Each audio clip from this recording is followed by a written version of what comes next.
Thank you for joining us online. At Mission Gathering, we welcome all to Christ's table. If you are Asian, Hispanic, Black, or white, if you are male or female, trans, or non-binary, if you are 3 days old, 30 years old, or 103 years old, if you've never stepped foot in a church, or if you are Buddhist, Roman Catholic, agnostic, or a lifelong evangelical, if you are single, married, divorced, separated, or partnered, if you are straight, gay, lesbian, or bisexual, if you are a Republican, a Democrat, an independent, a socialist, or not registered to vote, if you have or have had addictions, phobias, abortions, or a criminal record, if you own your own home or rent, live with your parents, or are homeless, if you are fully able, disabled, or a person of differing abilities, you are welcome here.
So I'm here to talk about money again. I know, we don't want to talk about money.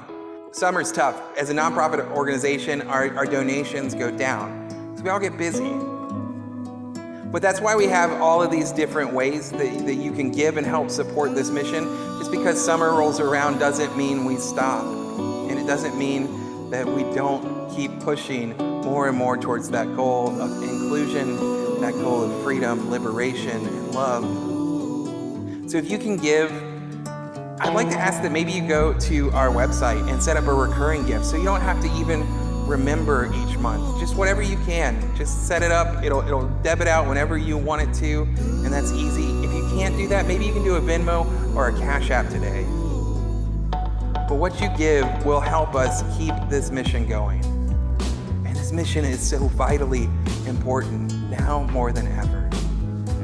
So for your gifts, I give thanks. I dedicate them to God, because that's what we're doing here. Connecting people to God's love, connecting God's love to justice. So thanks.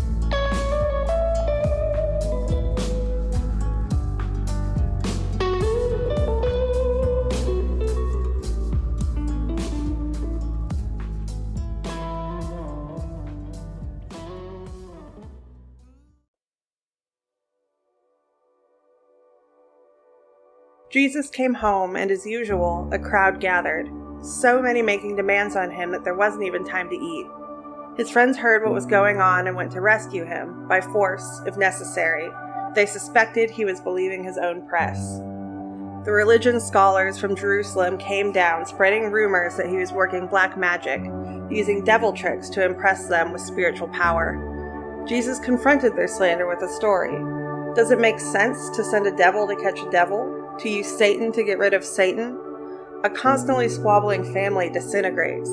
If Satan were fighting Satan, there soon wouldn't be any Satan left. Do you think it's possible in broad daylight to enter the house of an awake, able-bodied man and walk off with his possessions unless you tie him up first? Tie him up, though, and you can clean him out. Listen to this carefully. I'm warning you.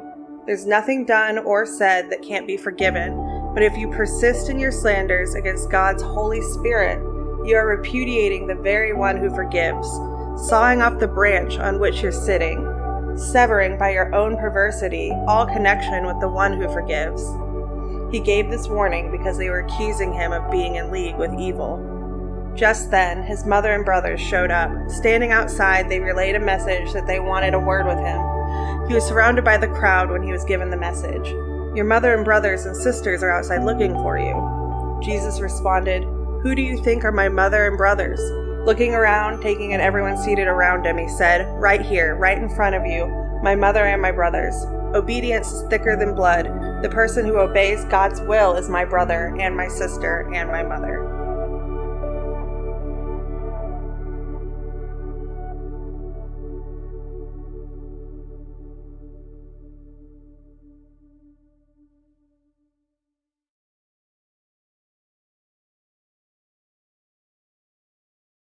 It's interesting that Pride Month, the beginning of it, falls right in between Mother's Day and Father's Day.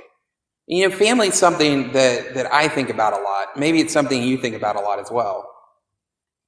Each of us is born into a family.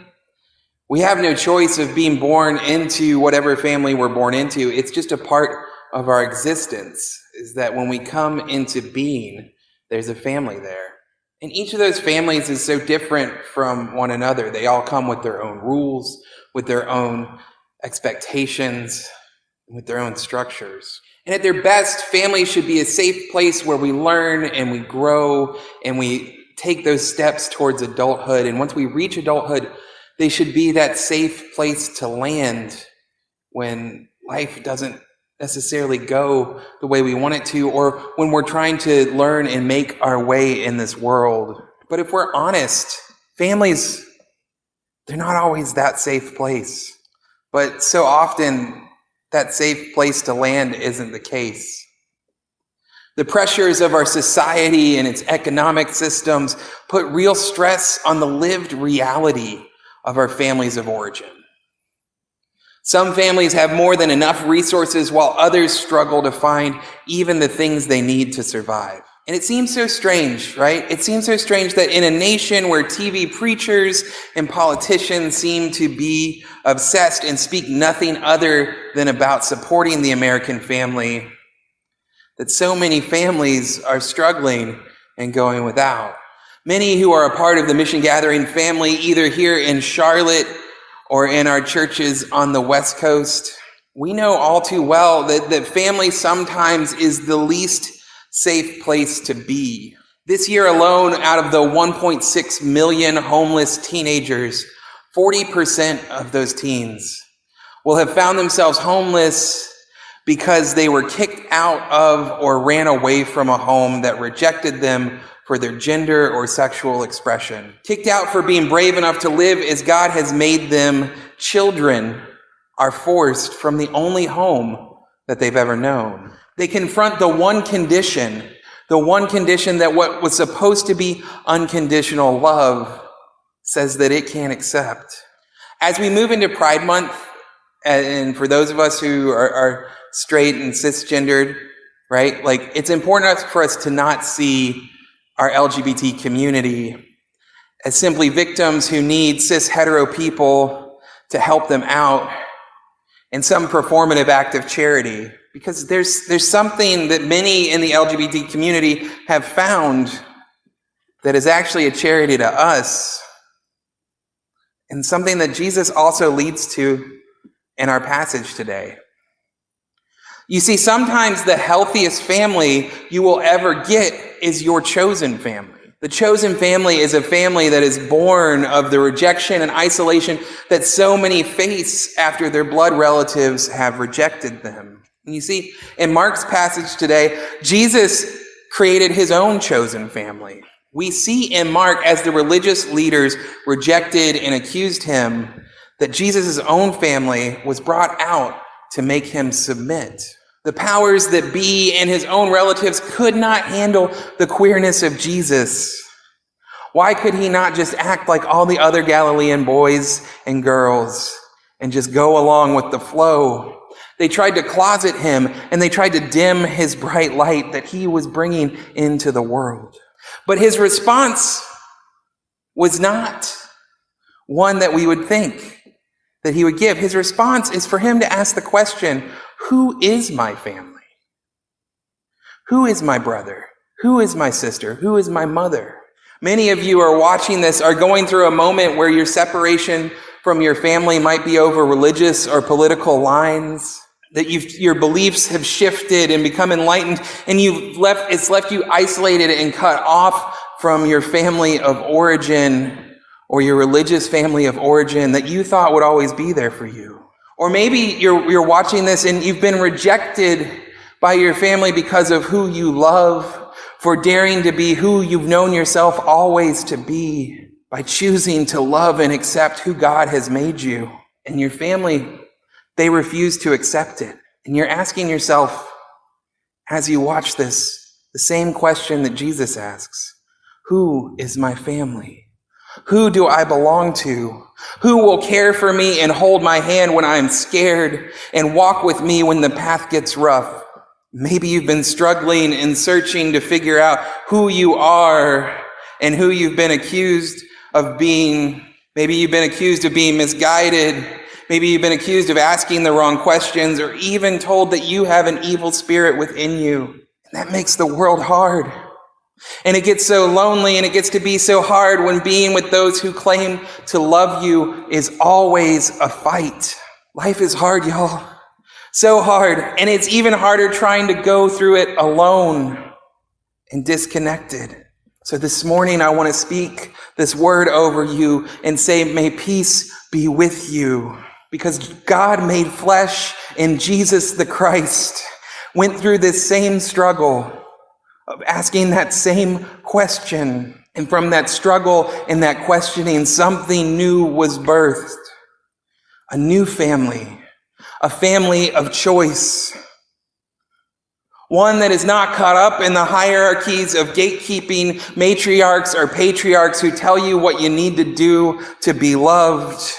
One that is not tied up in the binaries and limited reflections of the divine that have been force-fed to us since we were born. No, this is a family based on consent and being willing to live into the reality that even when we disappoint each other, we choose to be together in this life. The church for too long has been an adversary to the LGBT community. And we have so much to learn from our LGBTQ siblings, to be connected, not just in common struggle, but in collective celebration of living our lives out loud together. Living those lives proud and openly as who we have been created to be. Jesus doesn't only ask the question of who his true family is, Jesus answers that question. And Jesus' true family is those who do the will of God. And that will, beloved Mission Gathering friends, that will is always summed up in loving those around us as we love ourselves. So if you're feeling lost, if you're feeling disconnected while you're watching this, if you're in search for your family of choice, I offer you the invitation to connect with this one. Now, we are far from perfect. And to be honest, we will disappoint you at times. But our one promise that we make to each other at this Mission Gathering family we've created, the one promise we've made is that we keep showing up for each other. We will never be able to take away the sting of rejection or completely fill the absence of your family of origin. We can't make you that promise. But whether you left them or they forced you out, because of who God made you to be, or because you refused their toxic systems of belief, you don't have to do this on your own. You can come and join and be a part of our family. For this home, this house, this family was built by those who have known rejection, who have felt its sting and tasted its bitterness. But in our own search, in our own struggle to build a family of choice, we believe that we have found something here. It won't take away all of the pains and the burdens of this life. But being a part of this family has taught me that I don't have to carry all of those things on my own. I want you to hear this morning too. If your family of origin, religious groups, or puffed up politicians can hate and reject you because of who you are, then hear me and hear this community when we say that we and I can love you and accept you for who you are. That shadow has a light to it. That you can be loved simply for who you are. That this family can love and accept you for who you are. Because when I ask myself the same question that Jesus asks, who is my family? Or who is our family at Mission Gathering? It's you. It's you who will join with us as we seek to make a better world. As we seek to make this earth look a little bit more like heaven for just those around us and beyond, wherever we can reach. Who is my family? I say to you that you are my brother, you are my sister, you are my mother, you are my father, you are my sibling, my cousin, my beloved. You are my kith and my kin. You are that. You are beloved by God. A bright, shining image of who God made you to be. You can be that here, fully that. So may you come to see yourself as a part of this family. May you learn that you don't have to live life alone. and that sometimes our family of choice is the true family that God's been bringing us this whole time. So may you bask in the love of your chosen family. May it be so.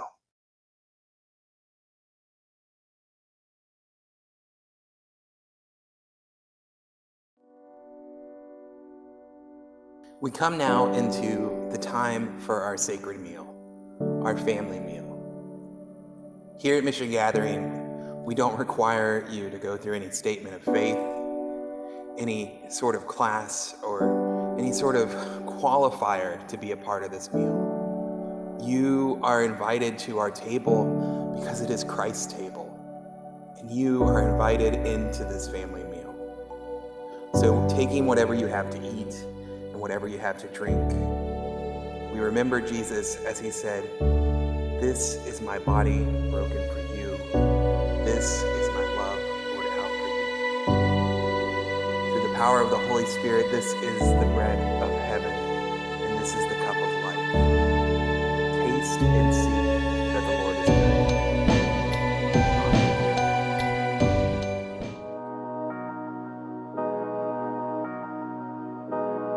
Receive this blessing and this call to action. Let us go from here to proclaim the good news. God takes on flesh in strange and surprising ways. Love liberates from the margins. Together we have what we need to resist evil and oppression. Together we are learning to be one family, joined in union with our God. So may we, with a renewed commitment to solidarity with God and all LGBTQAI+ and Two-Spirit people, may we renew that commitment to solidarity, and may the Spirit lead us from this place with peace. In the name of the Father, in the name of the Son, in the name of the Holy Spirit, in the name of God, the Mother of us all, happy Pride Sunday. Be blessed, Mission.